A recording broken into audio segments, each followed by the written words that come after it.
क्या आपने कभी सोचा है कि आपका मन आपको कितना भी ज्ञान दे दे, फिर भी कौन सी बातें सच हैं और कौन सी यकीन के पुलिंदा, ये तय करना कितना मुश्किल हो सकता है। नमस्कार दोस्तों, स्वागत है आपका ऑडियो बुक समरी बाय देवान जी में, जहां हम दुनिया की गहरी किताबों को आपके सामने सरल सहज कहानियों के माध्यम से पेश करते हैं। मैं हूं आपका मित्र और आज हम बात करेंगे 18वीं सदी के महान दार्शनिक डेविड ह्यूम की क्लासिक रचना an inquiry concerning human understanding की, जो इस बात की पड़ताल करती है कि हम वास्तव में क्या जानते हैं और हम क्यों कुछ चीजों पर यकीन कर लेते हैं बिना सच पड़ताल किए। डेविड ह्यूम स्कॉटलैंड के एक दार्शनिक थे जिनके विचार आधुनिक विज्ञान, तार्किक विश्लेषण और नैतिकता तक में आज भी गूंजते हैं।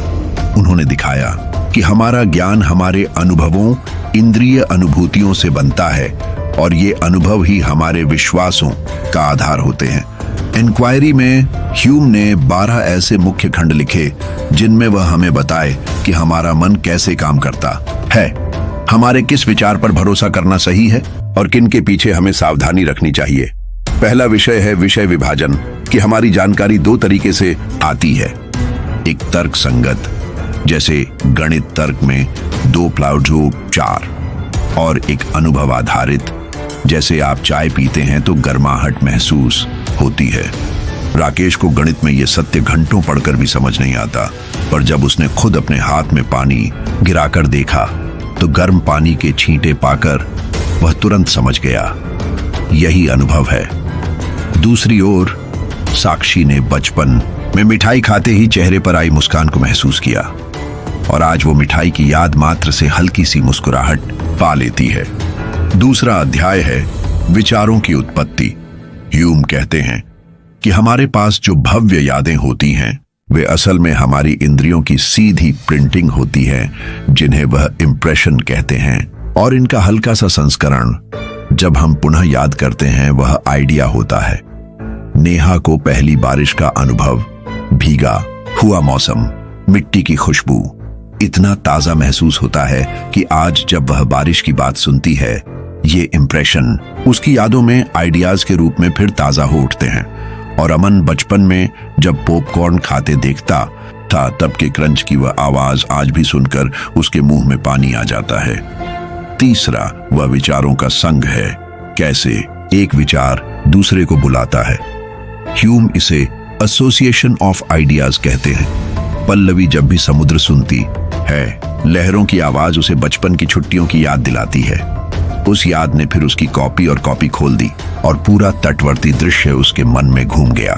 इसी तरह रोहित में मिठास का आइडिया आते ही बचपन की महक बीजी बाग की उसी लहर में बहकर फिर से जिंदा हो उठती है। चौथा अध्याय है संदेहवाद, स्केप्टिकल डाउट्स। ह्यूम पूछते हैं कि हम अपने अनुभवों पर खरोंचा क्यों नहीं लगा सकते, क्यों हम मान लेते हैं कि अतीत से जो कुछ भी हुआ भविष्य में भी वैसा ही होगा। माना कि शहर के हर दिन बारिश होती रही पर अगली सुबह बदली ना छाए तो हम क्या कर पाएंगे। हर्ष ने रोज मौसम ऐप देखा, पर जब अचानक बरसात हो गई तो वह भीग गया, क्योंकि उसने अपने ऐप पर भरोसा कर लिया था। दूसरी ओर करिश्मा ने हर शाम सूरज ढलते ही घर लौटने की आदत डाली, क्योंकि उसने सीखा था सूर्यास्त के बाद अंधेरा होता है। पर अगली बार बादल छाए तो भी वह पहले से ही सुरक्षित घर पहुंची। पांचवां विषय संदेह का समाधान, स्केप्टिकल सॉल्यूशन है।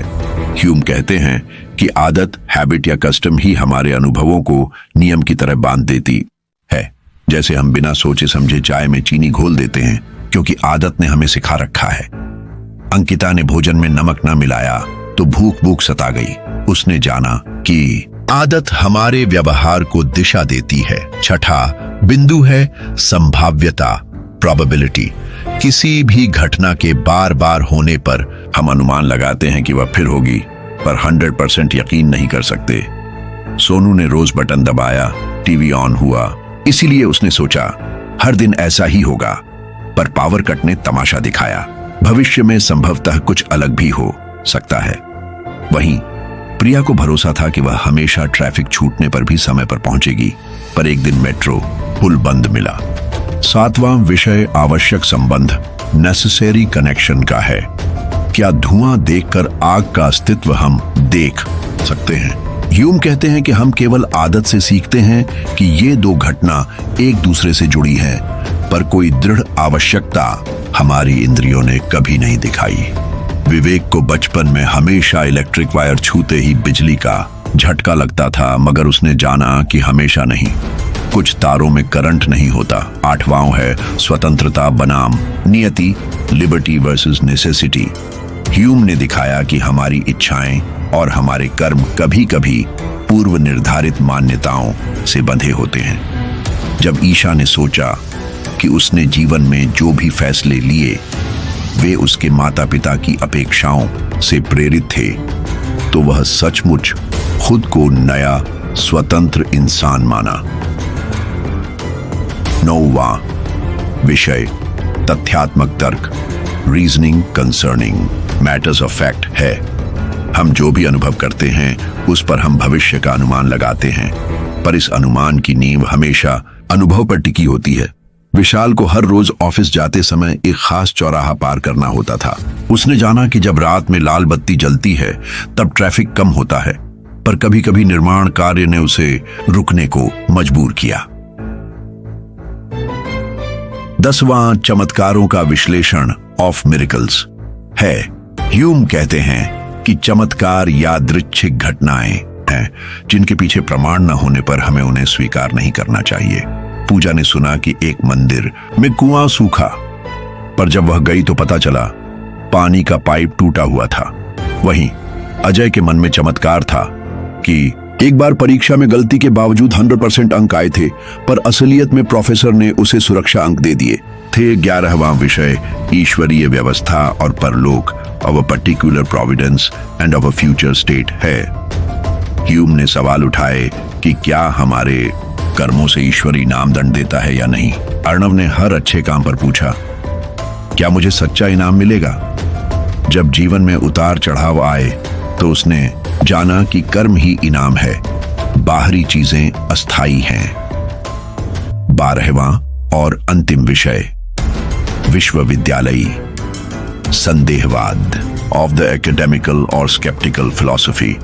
ह्यूम ने दिखाया कि शास्त्रीय विचारों पर सवाल उठाना ही सबसे सुदृढ़ दृष्टिकोण है। तभी मनोवैज्ञानिक थ्योरी से लेकर विज्ञान तक असीम संभावनाएं खुलती हैं। साक्षी ने जब अपने पढ़ाई के सभी नोट्स पर सवाल उठाना शुरू किया तो सैद्धांतिक ज्ञान असल जीवन में काबिल ए इस्तेमाल बन गया। आज हमने जाना कि डेविड ह्यूम हमारे ज्ञान, इंटरप्रेशन, आइडिया, कारण परिणाम, संदेह, आदत, चमत्कार और संशय की दुनिया को कैसे उजागर करते हैं, और ये क्यों हर सोच विचार वाले व्यक्ति को पढ़ना चाहिए। दोस्तों, यदि आपको यह विस्तृत सारांश पसंद आया हो तो वीडियो को लाइक करें, इसे शेयर करें और ऑडियो बुक समरी बाय देवानजी को सब्सक्राइब करना न भूलें। नीचे कमेंट में लिखिए आपका कौन सा अनुभव रहा जब आपने महसूस किया कि आपका विश्वास अनुभव के बावजूद गलत था, या आप ह्यूम के इन सिद्धांतों को अपनी जिंदगी में कैसे आजमाएंगे। आपकी कहानी जानकर हम सब सीखेंगे। मिलते हैं अगली किताब के सार में। तब तक सोच परख कर ज्ञान को जी।